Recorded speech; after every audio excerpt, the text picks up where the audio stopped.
I'm 25 and am having a micro wedding. My dad's 43 and this woman's at least in her 50s. My dad and this woman have been together like 3 to 4 years at this point. I've never met her as they live on the opposite side of the country. I've had about 3 to 4 conversations with her over the phone and grow more annoyed every time. The first one was when I cut my mom off after a bad blow-up. Going on and on about I'm young and I'll come around and she's my mom still, etc, etc, etc. The second was last summer. I was 8 months pregnant and my car was impounded BC of the insurance company. It was resolved.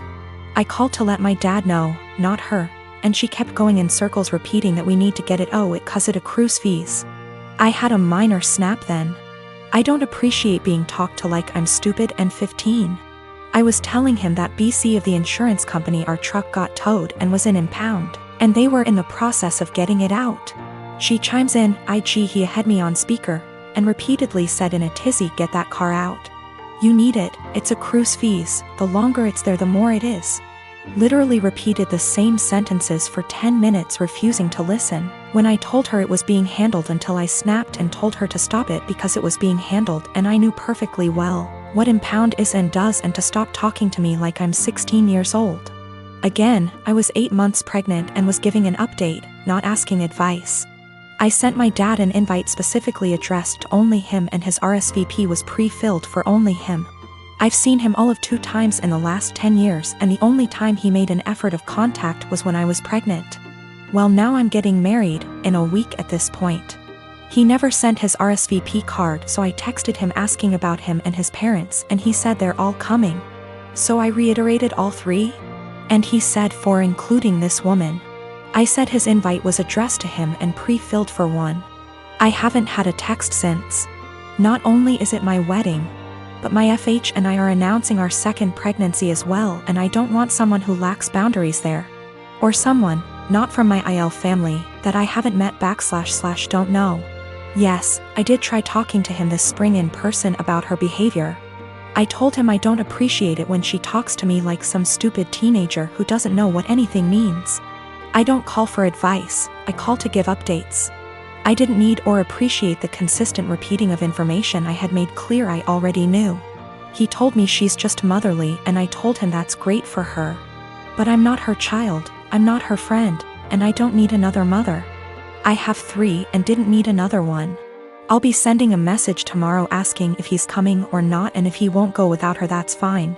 Just don't come at all and I'll send a Zoom link that ends promptly after the ceremony.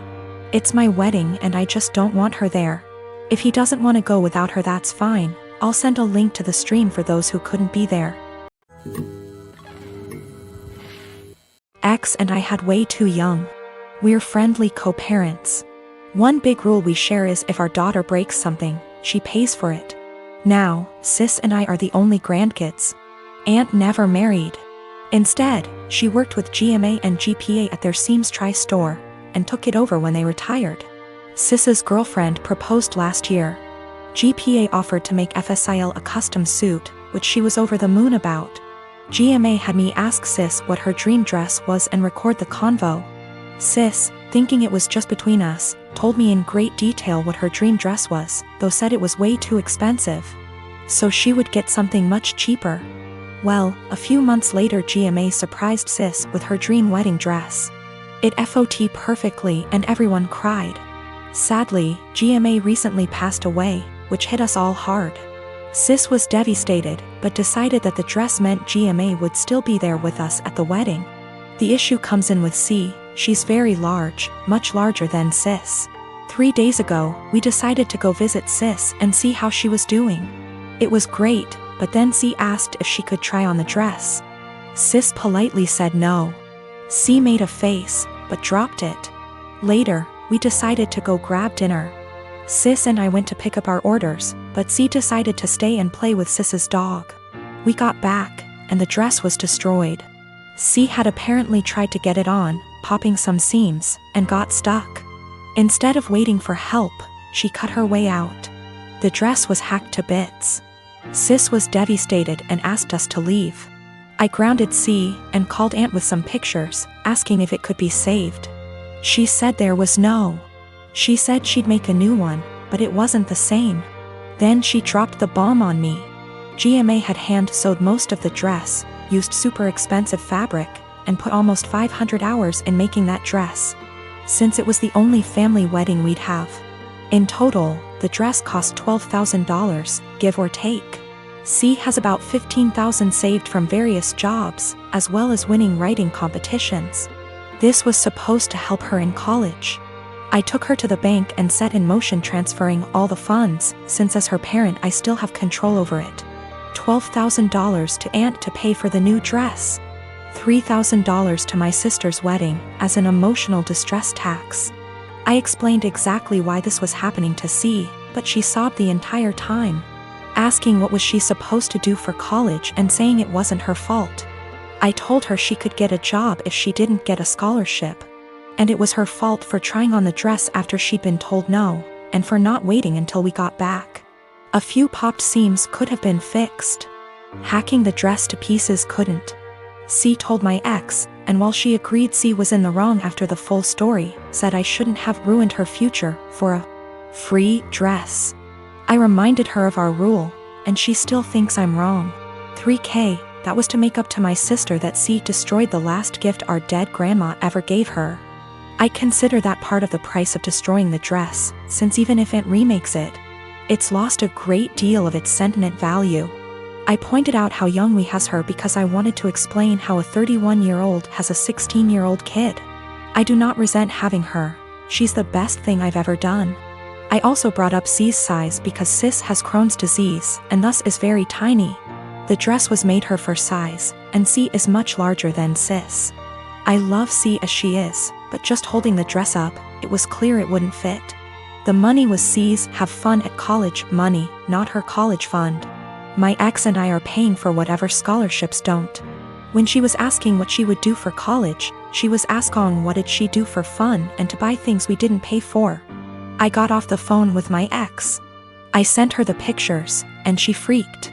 She apparently didn't believe me when I said it had been hacked apart, and believed it was just a few torn seams. She was pretty much on my side after.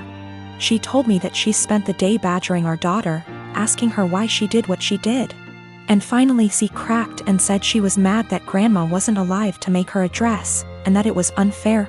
My sister got a free beautiful dress as a reminder when my daughter got nothing.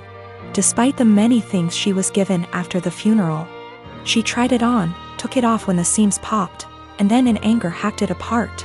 If she couldn't have a dress from grandma, no one could. Her own words. Honestly, knowing she did it on purpose has just made things worse. The fact that she could be so. I sustained very bad injuries to my face this month.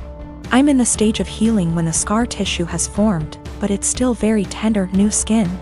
I'm going to have very obvious facial scarring for the rest of my life. The injury starts about an inch above my hairline, goes down over my brow so that on part, hair will not grow. It continues down my cheek where it is deepest. I'll always probably have an indentation in the fullest part of my cheek. Then it continues to my jawline. In some ways it's okay. I'm happy it's just cosmetic damage. My friends are super reassuring, telling me how badass and sick it's gonna look. They say I'm still as hot as ever, now a little more sexy and mysterious. But in some ways it really sucks. I know that I'm always gonna be seen first as the girl with a scar. And it feels especially bad when people look at me differently. This week, I had to fly home for a family thing. It was a plan I'd made long before my injury. I wasn't really looking forward to the pity or people making a big deal of it. I'd rather it not be acknowledged. I'd also met with my dermatologist who said that I was at the stage of scar tissue formation, that I no longer should be dressing the wounds. The skin was healing and instead I needed to be applying topical cream and Vaseline to keep the site clean and moist. It also looks a bit ugly. The building scar tissue is very red and tender, and with the Vaseline over it, looks slick and shiny. So I get on this flight, I have the window seat and I put on my headphones and drift off to sleep when the plane is still boarding. I wake up to this kid, maybe 4 years old, sat next to me, throwing a tantrum. I didn't catch the first part of it and I honestly couldn't understand what he was yelling about. His father said to me, "Can you cover that injury?" I said that my dermatologist recommends I don't, so no I don't think I will. He started snapping at me saying, "There is no need to be so rude. That injury is graphic and it's scaring my little one." I said, "This is my face. The only damn face I've got. It sucks being told I'm so ugly I can't show my goddamn face in public." He started to backtrack saying, "Just until it's healed," and I said, "It'll always be with me. Maybe teach some compassion and respect instead of telling a girl half your damn age what you think about her face. That's rude." He actually got up after that and I think went to a stewardess about a seat change because a young couple came to sit next to me on a few minutes instead. I've gotta admit I felt so low that I put on my sunglasses and had a quiet cry for a few minutes. I'm getting married in a week to an awesome woman, and I cannot wait to be her husband. We are so excited. My brother is gay, but my family doesn't know, only me and my parents know. I come from a very old school traditional family, so the old part of the family, grandparents and some aunts/uncles still have last century's mind, and the younger portion, cousins/siblings are open-minded and are living in the present. So my brother has been dating his BF for 6 months now. The dude is great. I'm so happy my brother found a great guy. But it's kind of a secret, as he hasn't told my family he is gay. I've been telling him for years that he should come out, cause I know it stresses him a lot. And I think it will make him feel better not to hide anymore, plus I bet a few family members already know anyway. But he disagrees cause he knows a part of the family won't accept it and it will be a lot of drama. I see the opposite. I see it as the sooner you know who the idiots are, the sooner we can cut them from our lives. I have no interest in having someone in my life that doesn't accept my brother being gay. Anyway, that's his decision, not mine, so for now he won't say anything. Until a few weeks ago, when he said he wants to bring his BF to my wedding. I was not expecting that, to be honest. So he went from 0 to 100 pretty fast.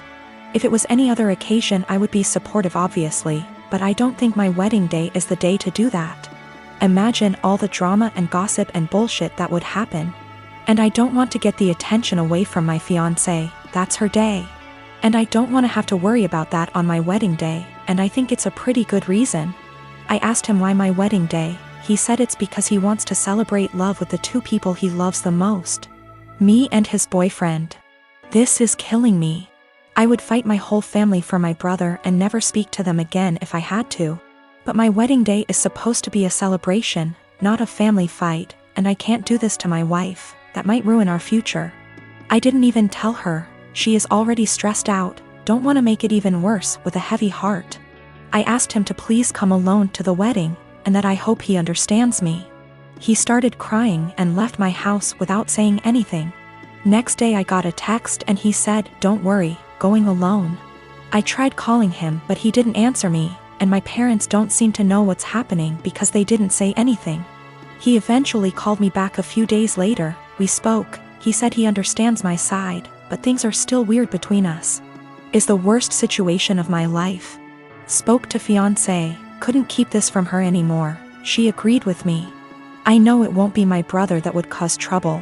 The trouble would start with remarks and looks from some aunt/uncle. Doesn't matter, we are spending a lot of money on this wedding, planned it for a long time. My fiancé put her heart and soul into planning this wedding.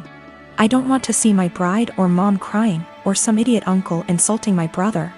Literally every other day of my life I will support my brother's decision to come out. Even at the wedding, I would obviously defend him. But the point is, not at the wedding.